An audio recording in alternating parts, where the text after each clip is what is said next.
Hello বন্ধুরা, talking dolls চ্যানেলের নতুন ভিডিওতে তোমাদের সকলকে স্বাগত। আজকে টকিং ডলস চ্যানেলে শিরিনদের বাড়িতে ইফতার পার্টি শুরু হয়ে গেছে। শিরিনরা সবাইকে নিমন্ত্রণ করে ইফতার খাওয়াচ্ছে। তো ইফতার খেতে বসে কে কি করলো স্কিপ না করে সম্পূর্ণ ভিডিওটি দেখতে থাকো। এখন তো রাত্রেবেলা শিরিনের মারা ঘুমাচ্ছে, ওদিকে হঠাৎ করে মসজিদ থেকে আওয়াজ আসলো। আসসালামু আলাইকুম। এখন মসজিদের ঘড়িতে 2:05। আপনারা সবাই রান্না করতে উঠে পড়ুন, সেহরি খাওয়ার টাইম শুরু হয়ে যাবে। সেহরি রান্না করার সময় হয়ে গেছে, উঠে পড়ুন। আসসালামু আলাইকুম। এবার শিরিনের মা উঠে পড়লো। ও বাবা, চোখ থেকে ঘুম ছাড়ছেই না। যাই, সেহরি খাওয়ার টাইম আবার শেষ হয়ে যাবে, ভাতটা রান্না করে নি। আমাদের বন্ধুরা, আমাদের এই রোজার মাসে এরকম রাত্রেবেলা আমরা সেহরি রান্না করি, তারপরে খাওয়া দাওয়া করে নামাজ পড়ে আবার শুয়ে পড়ি। তো তোমরা দেখতে থাকো আমাদের রোজার মাসে আমরা মুসলিম পরিবাররা কি কি করি বলে শিরিনের মা রান্নাঘরের দিকে চলে গেল রান্না করবার জন্য। যাই দেখি, এখন ভোরবেলা ভাতটা করব, আর একটু দেখি সবজি যদি কিছু হয় বা ডাল এরকম কিছু করব বলে শিরিনের মা রান্না করতে বসে গেল। এবার শিরিনের মায়ের কি হলো আমরা দেখে নি। দেখি রান্নাটা তো হয়ে গেছে। এবার শিরিনের বাবাকে ডাকি। কই গো শিরিনের বাবা, শুনতে পাচ্ছ? এই দেখো মসজিদে তো হাঁকতে শুরু করে দিয়েছে, তাড়াতাড়ি ওঠো, সেহরি খাওয়ার শেষ সময় বলে দিচ্ছে তো। আসসালামু আলাইকুম। সেহরি খাওয়ার সময় হয়ে গেছে, আপনারা সবাই সেহরি খেতে উঠে পড়ুন। আজকে সেহরির শেষ সময় 4:15। কই গো, ভাত টাত সব বেড়ে ফেলেছো? মসজিদে তো সেহরি খাওয়ার শেষ সময় বলে দিল, তোমার রান্না বান্না সব হয়ে গেছে? মা, তোমরা সবাই আমাকে রেখে চলে এসেছো, আমার ঘরের মধ্যে ভয় করছে না একা একা? ওমা, তাই তো, আমার শিরিন রানীর তো ভয় পেয়ে গেছে। আয় আয়, তুই তো ভাত খাবি আমাদের সঙ্গে, আয়। হ্যাঁ, আমিও খাবো। বন্ধুরা, তোমরা কে কে রাত্রে উঠে সেহরি খাও আমাদের চ্যানেলে অবশ্যই কমেন্ট করে জানাবে। আর কার কার মা পাশ থেকে উঠে গেলে ঘুম ভেঙে ভয় পেয়ে যাও সেটাও জানাবে। আমি এখন সেহরি খেতে বসছি। কই গো, বাজার ঘাট কি কি করব কিছু বলো? হ্যাঁ, আজকে তো অনেক কিছু বাজার করতে হবে, ইফতারের বাজার, রান্নার বাজার সবই করতে হবে। কালকে বললাম তোমাকে বাজারগুলো করে রাখতে, তুমি তো শুনলে না। তা বলো কি কি নেবো ইফতারের জন্য? এই তো ইফতারের জন্য একটু ছোলা নেবে, তরমুজ নেবে, একটু কি নেওয়া যায় বলো তো? হ্যাঁ, খেজুর নেবে, মুড়ি নেবে, চিনি নেবে, অনেক কিছু লাগবে। আচ্ছা ঠিক আছে। আর অবশ্যই বাচ্চাদের জন্য একটু ফুটি নিও। ঠিক আছে। আর রান্না করবার জন্য কি নেবো? মাছ নেবো না মাংস নেবো? এক কাজ করো, আজকে প্রথম রোজা তো একটু মাংসই নিয়ে এসো। আচ্ছা, আমি বাজারে চলে গেলাম। ঠিক আছে বলে শিরিনের বাবা বাজারের দিকে চলে গেল। মা, আজকে তো আমাদের প্রথম রোজা, আমিও কি সেহরি খেয়ে রোজা করেছি? হ্যাঁ, তুমিও তো রোজা, তো তুমি একটু মাঝে মধ্যে খেলে কিছু হবে না।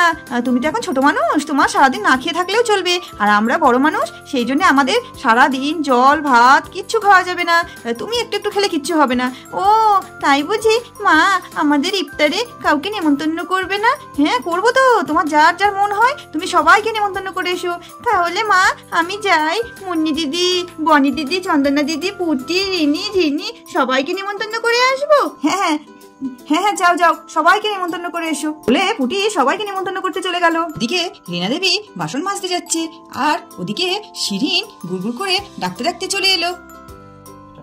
কাকিমা, ও কাকিমা, কাকিমা, ও কাকিমা। এদিকে শিরিন তো জোরে জোরে ডাকতে শুরু করে দিল। কি রে, কি হয়েছে? এত চিৎকার চেঁচামেচি করছিস কেন? মুন্নি দিদি কোথায়?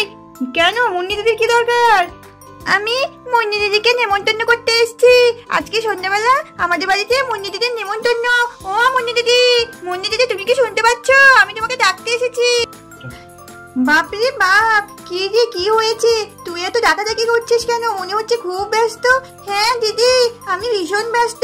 তুমি কি জানো না আজকে আমাদের প্রথম রোজা, সেই জন্য মা বলেছে তোমাদের সবাইকে ইফতার খাওয়ার নেমন্তন্ন করতে। তোমরা সবাই সন্ধ্যাবেলা আমাদের বাড়ি চলে যাবে। ও তাই বুঝি? ঠিক আছে, চলে যাব। দিদি, আমি আর বেশিক্ষণ দাঁড়ালাম না। ও কাকিমা, তুমিও যাবে কিন্তু? শুধু মুন্নি দিদি একা না, মধু দিদিকেও যেতে বলবে। আমি পুটিতে বাড়ি গেলাম। বাবারে বাবা, পাকা বুড়ি হয়েছে সব। আচ্ছা ঠিক আছে, তোর মুন্নি দিদি যাবে। বাপরে বাপ, যা তাহলে এখন। ঠিক আছে কাকিমা, আমি আসছি বলে শিরিন তো গটগট করে হাঁটতে হাঁটতে পুটিদের বাড়ি থেকে রওনা দিল। এদিকে সালমা বেগম ইফতার জোগাড় করতে ব্যস্ত হয়ে গেছে। ওদিকে শিরিনের বাবা এসে বলতে শুরু করে দিল, কই গো, তোমার ইফতার জোগাড় হলো? এদিকে তো মসজিদে হাঁক দিচ্ছে, আর মাত্র 15 মিনিট বাকি আছে। আর সে শিরিনটা কোথায় গেল? আবু এই দেখো আমি রেডি হয়ে চলে এসেছি। ও তাই তো আমার শিরিন মা একেবারে হেজাব পরে রেডি হয়ে গেছে। তো তোমার সেই বন্ধুরা কোথায় মা? তাদের ডেকেছো তো? আর তো বেশিক্ষণ দেরি নেই, এবার ইফতার খাওয়ার জন্য বসে যেতে হবে তো। হ্যাঁ মা বাবা, আমি এক্ষুনি আমার বন্ধুদের ডেকে নিয়ে আসছি। আচ্ছা তাড়াতাড়ি যাও, 2 মিনিটের মধ্যে চলে আসবে। এবার শিরিন দৌড়াতে দৌড়াতে চলে গেল। শিরিন, বনি, চন্দনা সবাইকে ডেকে নিয়ে চলে আসলো, মুন্নিকে নিয়েও। কাকিমা আমরা সবাই চলে এসেছি। ও বাবা, সবাইকে তো কি সুন্দর দেখতে লাগছে, সবাই সুন্দর করে হেজাব পরে চলে এসেছে। দিয়ে সবাই আস্তে আস্তে যে যার জায়গাতে বসে পড়লো। সবাই বসে আছে আর সালমা বেগম একে একে ইফতারগুলো সব নিয়ে এসে সবার সামনে রেখে দিল। এদিকে মুন্নি শিরিনের বাবাকে কিছু জিজ্ঞাসা করছে, কাকু কাকু এগুলো আমরা কখন খেতে পাবো এই ফলগুলো? ওর মা দাঁড়াও, খেতে পাবে তো। এক্ষুনি যখন আজান দেবে আল্লাহু আকবার বলে উঠবে, আর তখনই বিসমিল্লাহ বলে মুখে দেবে ফলটা। পুটি বলতে শুরু করে দিল, কাকু আমার ওয়াটারমেলন খেতে খুব ভালো লাগে, আমি অনেক অনেক ওয়াটারমেলন খাবো। খাবে তো? তোমাদের জন্যই তো আমি বেশি বেশি করে নিয়ে এসেছি ওয়াটারমেলন। ওই দেখো আল্লাহু আকবার শুরু হয়ে গেছে, এবার তোমরা ইফতার করতে শুরু করে দাও তো। সকলে তো ইফতার করতে বসে গেছে, এবার সবাই ইফতার খেতে শুরু করে দেবে। আর আমাদের টকিং ডলস চ্যানেলের তরফ থেকে সবাইকে জানাই রমজানের শুভেচ্ছা ও ভালোবাসা। এবার আমাদের চ্যানেলের ভিডিওগুলো ভালো লাগলে সবাই সাবস্ক্রাইব করে দেবে, আর সবার আগে ভিডিও পেতে অবশ্যই পাশে থাকা বেল আইকনটি প্রেস করে দেবে। ভিডিওগুলি ভালো লাগলে লাইক করবে আর কমেন্ট করে জানাবে তোমাদের কেমন কেমন ভিডিও দেখতে ভালো লাগে। সবাই ভালো থাকবে, সুস্থ থাকবে। টাটা বাই বাই, দেখা হবে পরবর্তী ভিডিওতে।